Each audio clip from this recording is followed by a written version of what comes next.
तो ये पैसे उठा के कहीं अच्छी जगह लगाया करो जी, अच्छी जगह। अब तो एसी फिट कर रहे हैं, एसी उसमें से भी निकलने का नाम नहीं। हाँ, जितने आराम हो रहे हैं इतनी बीमारियां बढ़ रही हैं, इतनी बीमारियां बढ़ रही हैं। नफरतें, खड़ा हो गया गुस्ल खाने में, फिर निकलने का नाम ही नहीं ले रहा। 10-5 बाल्टी बहा के कहता अब बदन ठंडा हुआ। चल बहा ले, यहाँ ठंडा हो गया, कब्र में जब आग लगेगी ना तो कोई ठंडा करने वाला नहीं मिलेगा। अल्लाह अकबर, अल्लाह। ख्याल रखना, तुम 10-5 बाल्टे लुटा करके कॉलर खड़ा करके मस्जिद में गए, एक निगाह डाली कौन किधर बैठा है, जिधर देखा भाई बैठा है या जिससे नाराजगी है वो बैठा है, कतरा के दूसरी सिमत में निकल गए। तुम जाके मस्जिद में बैठ गए, करो कितने सजदे पे सजदा करोगे, फिर उसके बाद सफों को झाड़ते हो, कहते हो इमाम साहब धूल निकल लगी है, इसमें मिट्टी रह गई है, कैसी झाड़ू लगी थी गर्द साफ नहीं हुई है। फरिश्ते पूछते होंगे नादान कहाँ खोया हुआ है, ये तो वो गर्द है जो लोटे 2 लोटे से धुल जाएगी, ये वो मिट्टी है कि जो एक लोटा पानी डाल करके साफ हो जाएगी। लेकिन तेरे दिल के अंदर जो गर्द लगी है, जो बुग़्ज़ और अदावत की मिट्टी है, इसको कब साफ करेगा? इसकी फिक्र छोड़, इसको साफ कर ले, इसलिए कि अगर ये साफ हो जाता है तो खुदा की कसम फिर इसमें ऐब नहीं आते हैं, इसमें मदीने वाले की मोहब्बत के तसव्वुर आया है।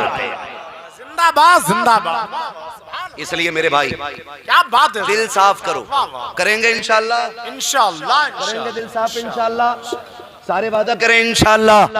माफ करेंगे, माफ करेंगे, क्यों नहीं कर रहे कुछ लोग?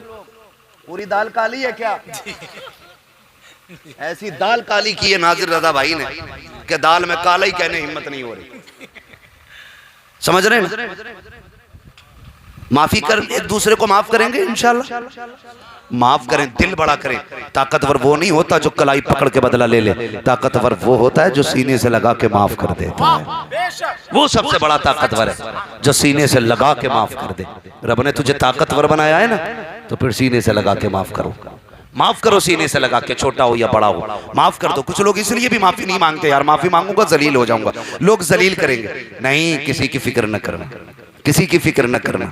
अगर कोई ये कहे तुझे गैरत नहीं आई माफी मांगते हुए, उसने कहा मैं तेरी गैरत को देखूं या मदीने वाले मोहम्मद की सूरत को देखूं? मैं तो हुजूर के लिए तुझसे माफी मांगने आया और मैं तुझे माफ करने आया। ये कह के अपनी माफी कर लो। फरमाया गया जो पहले माफ कर देता अल्लाह उसके सारे गुनाह माफ फरमा देता है जी। करेंगे इंशाल्लाह माफ एक दूसरे को, सारे बोले इंशाल्लाह करेंगे माफ इंशाल्लाह। अच्छा, जो दामाद मांग के जहेज ले आए हैं वो ससुर दामादों को माफ करेंगे? क्या बात, इस पे कतई नहीं बोले। उठवाओगे इन्हें, पिटवाओगे जी।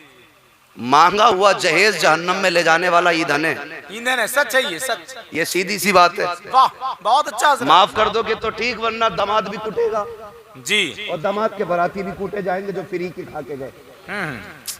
क्या बात है। ओ भाई, आपसे इतनी सी गुजारिश है, आपसे इतनी सी गुजारिश है, आप ज्यादातर तवज्जो अपनी तालीम करें जी। ये सबसे बड़ा जो नुकसान हो रहा है ना, ये इल्म ना होने की वजह से। सच है ये, सच है ये। इल्म ना होने की वजह से। इल्म होना चाहिए। आप डॉक्टर बनिए, इंजीनियर बनिए, कुछ तो अकल आएगी जी। हाँ, लेकिन अल्लाह माफ करे अगर ज्यादा बड़ा इंजीनियर बन जाए तो फिर मौलवी को जो कुछ ना समझता। ससुरा से कह रहा मौलवियों का तो आपस का झगड़ा, हम तो बस अल्लाह रसूल को ही जाने। और जब चला गया ना किसी बड़ी यूनिवर्सिटी में साइंस का स्टूडेंट बन के, फिर कह रहा मैं तो खुदा को ही नहीं मानता जी, दहरिया ही बन के निकल गया। फिर वो खुदा को ही नहीं मान रहा। अब्बा कह रहा अल्लाह कलमंता क्या हो गया, गया था तो नमाज पढ़ लिया था, अब खुदा को ही ना मानता। फिर आके कहते मौलवी साहब मेरे बेटे को समझाओ, कुछ दलीलें दो ना, उसे कुछ दलीलें दो ना, मेरा बेटा खुदा को नहीं मान रहा है, दीन को नहीं मान रहा है। वो कहता है ऐसी दुनिया चल रही है और ये चलती रहेगी, बीज से पौधा पैदा होता, फिर बीज बनता, फिर पौधा होता है। का वो कहता है ये कोई सिस्टम नहीं है, ये एक निजाम है जो चलता चला जा रहा है। मैं कहता हूँ ये गलती मौलवी की नहीं है, यहाँ मौलवी ने बेड़ा गर्क नहीं किया है, यहाँ माँ बाप ने बेड़ा गर्क किया है। जब तुम अपने बच्चों को 18 घंटे इंग्लिश मीडियम स्कूल की तालीम दे रहे थे, उस वक्त काश तुमने 1 घंटा दीन की तालीम दी होती, मुस्तफा की शरीयत सिखाई होती, आधा घंटे के लिए मौलवी के पास बैठाया होता, तो तेरा बेटा दुनिया की किसी यूनिवर्सिटी में चला जाता, कोई भी तालीम हासिल करता, अगर हुजूर के बारे में बात आती तो वो जमाने से कह देता कि मोहम्मद से वफा, तूने तो हम तेरे हैं, ये जहां चीज है क्या लो हो कलम तेरे। सुभान अल्लाह, जिंदाबाद जिंदाबाद। दे ही नहीं रहे, और अगर वक्त देते भी हैं तो सबसे सस्ता मौलवी ढूंढते हैं। जी हाँ, सबसे सस्ता 50 रुपए महीने की फीस जी, और यस्सरनल कुरान पढ़ाओ। अच्छा एक बात बताओ, मकान का दारो मदार दीवारों पे होता है कि बुनियाद पे होता है? बुनियाद पर बोलिए आप भाई। बोले बुनियाद पे होता है कि नहीं? बुनियाद जैसी होगी इमारत, वैसी जोर से इमारत, जोर से बोलो इमारत वैसी होगी। तुमने बच्चा उठाया, दे दिया 50 रुपए वाले हाफिज जी के हवाले, जी जी 50 रुपए वाला पढ़ा रहा ए बेले फेले में शेरे फे हैं, और ये हो गया 28 साल का, फिर करे अल नाम जबर अल्हम्दुलिल्लाह, ऐसे ये बुढ़ापे तक भी नहीं पढ़ पाया, क्योंकि तुमने बुनियाद जो है ना वो 50 रुपए वाली रखवाई थी। जी, बहुत अच्छी बात। 50 रुपए वाली। हम कायदा पढ़ाने के लिए सबसे आसान हाफिज जी ढूंढते, जो रोटी भी ना खाए हवा खाए। हमारे लल्ला को पढ़ा दे कायदा, लल्ला कायदा पढ़ गया तो कह रहे मदरसे भेज दो, फिर वो सीधा हो रहा हो जाएगा जी, सच है। फिर वो सीधा नहीं होता है। भाई बच्चों की जिंदगी का फैसला आप इतने सस्ते में क्यों करते हैं? वाह, क्या बात।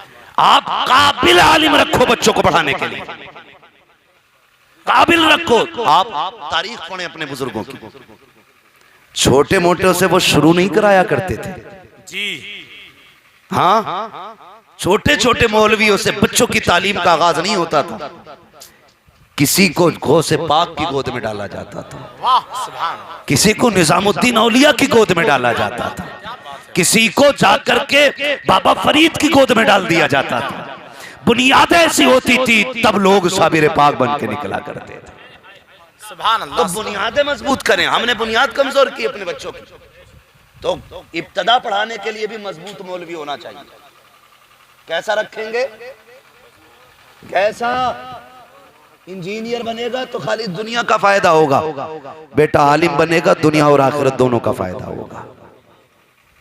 इसलिए बेटों को दीन भी सिखाएं, शरीयत सिखाएं, बहुत ज्यादा जरूरी है, बहुत ज्यादा जरूरी है। बुरा मत मानिएगा मेरी बात का, अक्सर मैंने उलमा को अपने माँ बाप की कदर करते देखा। जी, सच है, बेशक। दीन से जुड़े लोगों को मैंने माँ बाप की इज्जत करते देखा, दीन से जुड़े लोगों को मैंने बीवी के हुकूक अदा करते देखा, दीन से जुड़े लोगों को मैंने मुआशरे के साथ अच्छे रवैये के साथ रहते हुए देखा। आप अंदाजा लगाइए, आप अंदाजा लगाइए, बड़ी सीधी सी बात, बहुत सीधी सी बात है। इमाम साहब के पास आप जाते हैं, फातिहा पढ़ दियो, 5 मिनट के लिए इमाम लेट हो जाए, कितनी सुना के रुकते हो, कितनी सुना के रुकते हो? कहां रह गए थे नौकर है तुम्हारे, इतनी देर से इंतजार करवा रहे हो? बच्चे रो रहे हैं, तुम्हें फातिहा आने में कहां तुम्हारे पैरों में मेहंदी लगी थी, क्या क्या नहीं बोल देते हो। लेकिन कभी आलिम ने तुम्हें बद्दुआ दी? नहीं। कभी तुम्हें गाली दी? कभी टोका तुम्हें? कभी जलील किया तुम्हें? कुछ नहीं ना। ये इल्म की बरकत है। और तुम एक कसाई के पास गोश्त लेने चले जाओ, क्या बात है। वो तुम्हें एक एक्स्ट्रा फालतू बेकार की हड्डी चढ़ा दे और तुम निकाल के दिखा देना उसमें से, चढ़ा के ही देगा, निकाल के दिखा देना एक हड्डी। क्या कर लेना तो ले वरना निकाल।